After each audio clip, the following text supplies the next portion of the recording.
Shalom. I want to give all praises to Yahweh, Bahasham, Yahweh Shai, Bahasham, Ha, Rocha Kodash, Ma'amah. Double honors to the elder apostles of GMS and their elders. Double honors to my elder apostle, Aharawan Ban Yasharala of the Lions Den Camp, here in Jacksonville, Florida. Shalom to the sincere Akim, pushing his truth and sincerity around the four corners of this earth. I'm Nakar Harab Ban Yasharala, coming out of the Lions Den Camp of Yasharala here in Jacksonville, Florida. And today I'll be coming out with a lesson. It is on this article. It's about 5 days old, but this article has been at the very top of my notifications for 5 days, as you can see here. But as it says here in the article, it says Putin has Putin has weapons more effective than a nuclear bomb. And I was thinking, like, what can be more effective than nuclear armament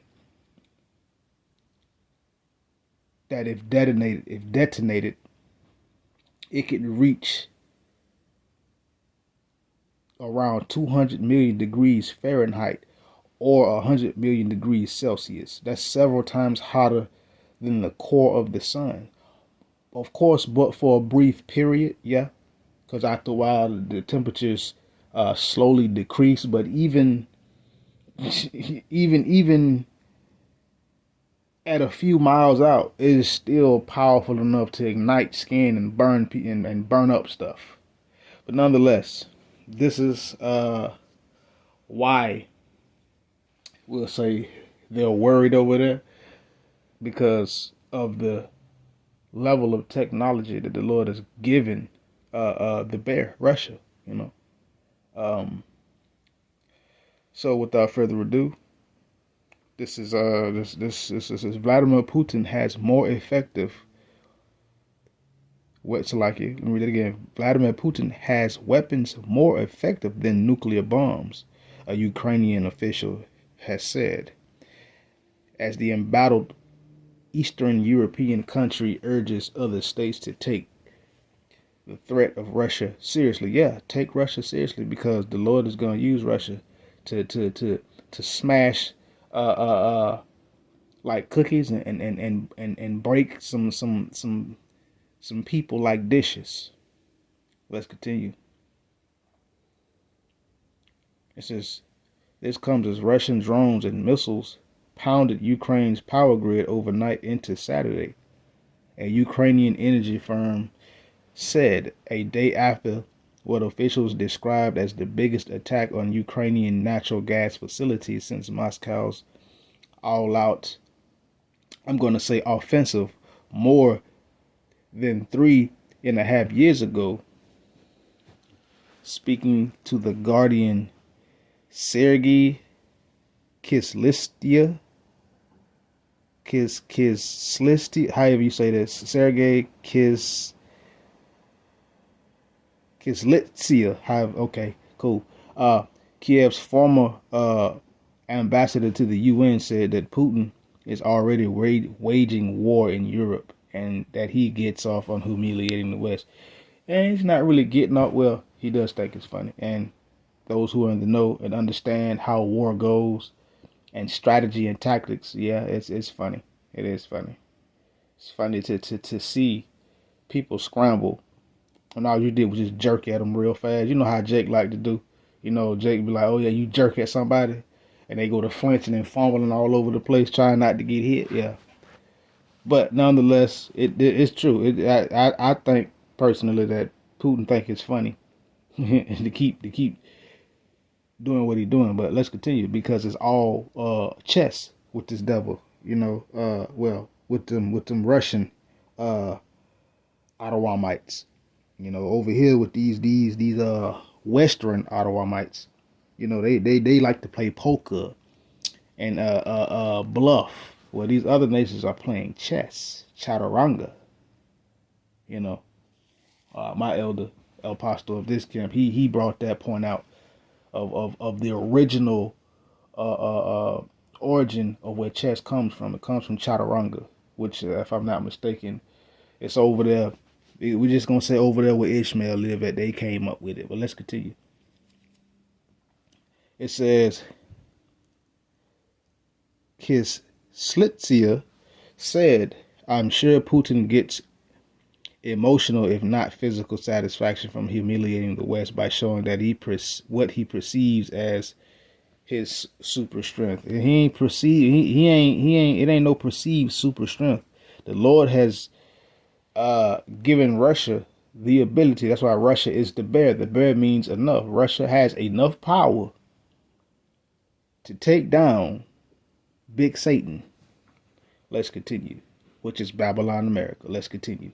It says experts suspect the wave of drone incidents, Salakia, across Europe are being conducted by, we're just gonna say, by the hand of the Kremlin in an attempt to move the red lines. Nah, they're just playing chess, and it's working.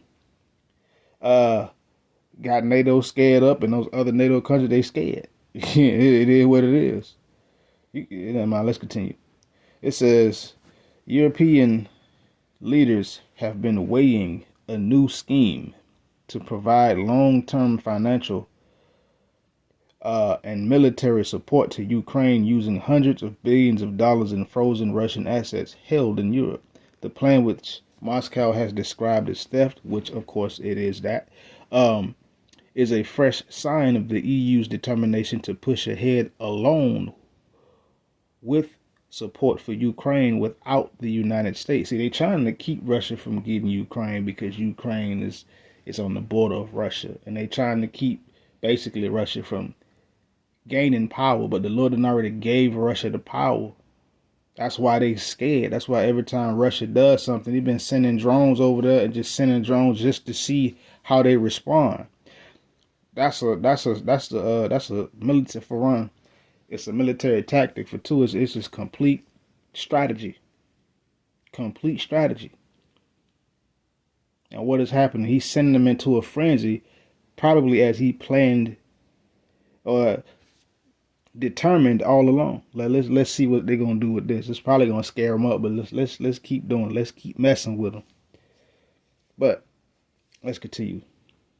It says the plan Moscow has described as theft is a fresh sign of the EU's determination to push ahead alone by themselves with support for Ukraine without the United States. This is under President Trump, the U.S. is no longer sends financial aid to Ukraine, and little so far in the way of weapons. So, President Babylon has decided he's not going to send money, but they still but Babylon America still has a hand, a foot, a toe, and a whole leg in this, we're going to say, in this Ukraine debacle with Russia. Let's continue. It says Ukraine's budget and military needs for 2026 and 2027 are estimated to be around 130 billion euros. That's 153 billion dollars in US. It says the US has already poured 174 billion euros since the war started in February 2022. The biggest pot of ready funds available is through the frozen Russian assets. Most of it is held in Belgium, around 194 billion euros as of June, and outside of the EU in Japan, which is around 50 billion, and the US and UK and Canada with lesser amounts. The Ukrainian diplomat said that without a decisive transatlantic response, Putin could end up escalating. Putin could end up escalating. He also claimed that Russia has infiltrated EU countries with agents and moles. Probably. Who knows? It says he warned many politicians are still keeping their heads in the pattern and algorithms of the last century, where a war means boots on the ground and tanks moving in. In the 21st century, you don't need to put tanks. You don't need tanks to put technologically advanced countries on their knees. Cyber war is a reality. Of course. Howitzers are not necessary to paralyze the banking system, by using drones in a smart way, you can achieve your goals better than with a nuclear bomb. Well, see, the nuclear devastation is going to be the Lord's judgment. And Putin does probably have weapons that are very effective and efficient without going nuclear. Heck, they might even be just as powerful. We don't know that for sure. But nonetheless, what is going on right now is according to Yahweh Shem Yahushua. Putin is that guard unto these other nations. And, well, Russia, I should say, not Putin, but Russia, because, well, blah, blah, blah. But anyways, this is going to continue to happen. And again, yes, Russia is playing, but this is all strategy. And it's got them NATO countries in Babylon, America scared up because they don't know what's finna happen. You know, it's just like, again, that analogy where you be flinching at somebody, like you act like you finna hit them, but you don't do it, but you keep flinching at them. Eventually, they're going to get comfortable and think ain't nothing finna happen. And this is what's going, and then this is what the Lord going to do. This is Ezekiel chapter 38, verse 10. It says, "Thus saith the Lord Yahweh power, it shall also come to pass that at the same time shall things come into thy mind, and thou shalt think it evil thoughts." So it's going to get to a point to where the Lord is going to put it in Putin's mind to think an evil thought. And what is that evil thought? Verse 11, "And thou shalt say, I will go up to the land of unwalled villages. I will go to them that are at rest, that dwell safely, all of them dwelling without walls and having neither bars nor gate." Verse 12, I'm going to go ahead and read that too. "To take a spoil, even though when it come down to it, these other nations ain't going to want nothing, but just to take a spoil and to take a prey, to turn thine hand upon the desolate places which are now inhabited, and upon the people that are gathered out of the nations which have gotten cattle and goods, that dwell in the midst of the land." So the Lord is going to put, again, an evil thought. And Putin is going to say, okay, now it's time to move on Big Satan, Babylon, America. And they're going to say, we're going to go up to the land of unwalled villages. Babylon is a place of unwalled villages. This place here, Babylon, America. It is a land of unwalled villages. This is a place where people are at rest, where people are comfortable, where people think that war and poverty and sedition and many other things can't come to this place. You know, where this is a place where people think that, again, those war, poverty, seditions, and all that other stuff, they think that, oh, that's just only on TV or that's in other countries. No, that's coming to Babylon, America. But a lot of people think it ain't going to come. That's why it says here, all of them that are at rest. It's a lot of people here that are at rest in Babylon, America, that think that they dwell safely, that this place can't be attacked and injured or destroyed. This place is a place where people is dwelling without protection.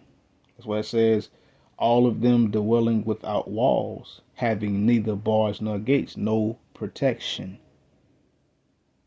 no force to defend against an outside force that decides or to come and invade or attack this place.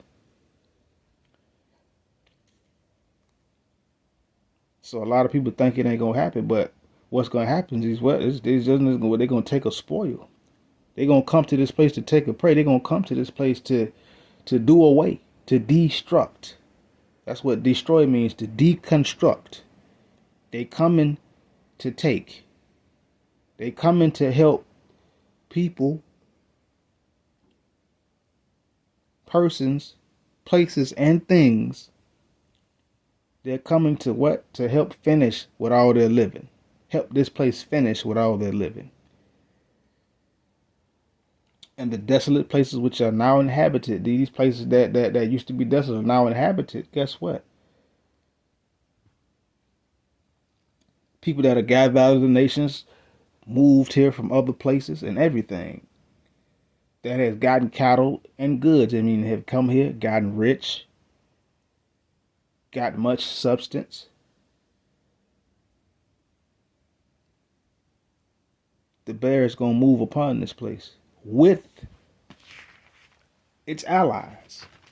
If you go back further, well, back to the beginning of the chapter, when it says in verse 4, it says, "And I will turn thee back, and put hooks into thy jaws, and I will bring thee forth, and all thine army, horses and horsemen, all of them clothed with all sorts of armor, even a great company with bucklers and shields, all of them handling swords." So it ain't gonna be just Russia alone. It's gonna be Russia and its allied nations.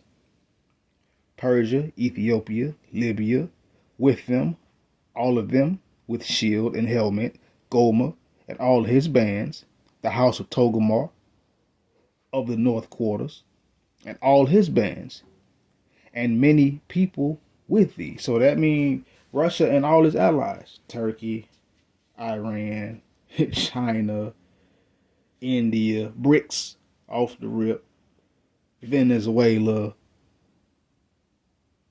just nations. And they're going to come against Babylon America. And guess what? Russia is going to be a guard unto them. When you read verse 7, it says, "Be thou a guard, be thou prepared," so like it, prepare for war, "and prepare for thyself, thou and all thy company that are assembled unto thee, be thou a guard unto them." So when it happened, it's going to be war. It is what it is. We're living in that time, and that's the main thing that's on the board right now. There's a lot of other things that's going to happen that's going to lead up ultimately to the war, and then to the big boom, the big bang. But until then, all these other nations allied with Russia, what they gonna have? All of them gonna be bucklers and shields and handling swords. They gonna have all kind of weaponry, boots on the ground, and all of that stuff, ready to get to the business. So yeah, these other nations, we'll say these Western nations or Western allied nations, Putin got them scared. Like I said, that analogy where he keep flinching at them. If you keep flinching at somebody eventually and you don't hit them, eventually they think, oh, you just flinching, you ain't gonna do nothing. And guess what? That's when that punch gonna come. That's when whatever it is gonna come. You keep flinching, you keep faking like you finna do something, and then next thing you know, as soon as they don't flinch and don't dodge, you whack them. That's what's gonna happen.